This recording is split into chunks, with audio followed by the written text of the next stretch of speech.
So earlier this morning, one of our SWAT teams was working a dangerous individual who was wanted for a serious crime. And SWAT was given information that this gentleman was in this particular area.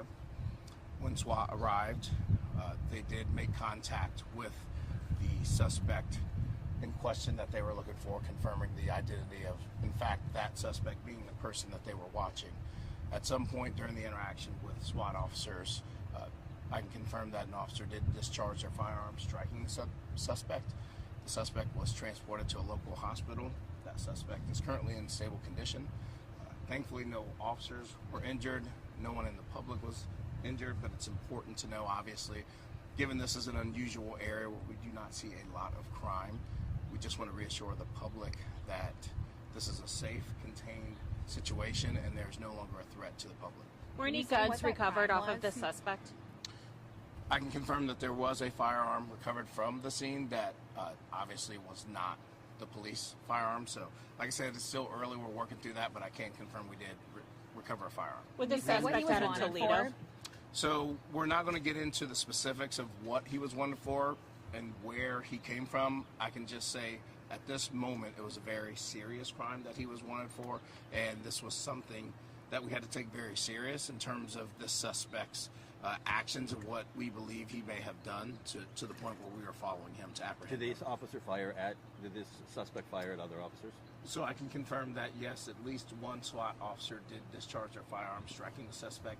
Beyond that, I can't get into the specifics since we're still in the initial stages. Can't say an exchange of gunfire between the suspect? Unclear at this point if there was an actual exchange of gunfire.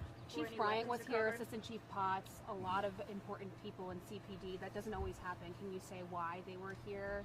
Well, quite simply, it's daytime. You know, this is operational hours for all of important bosses. Not that any other officer involved shooting, whether it's 2 in the afternoon or 2 in the morning, is not important.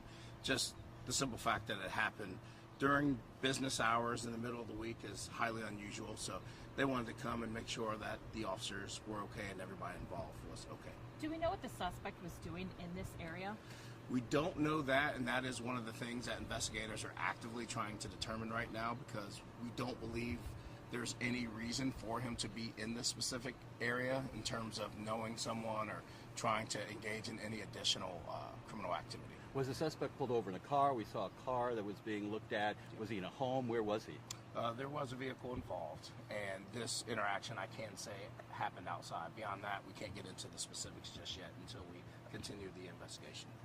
You said at least one SWAT officer fired. Do you know how many at this point in time? At this point, we believe it was only one SWAT officer that discharged a firearm, but again, it's early, and until BCI gets here to go a little bit deeper, we can't get too further into the investigation. So you're saying he's unstable, so you believe these are not life-threatening injuries to the Correct. suspect? We do believe that he will survive his injury.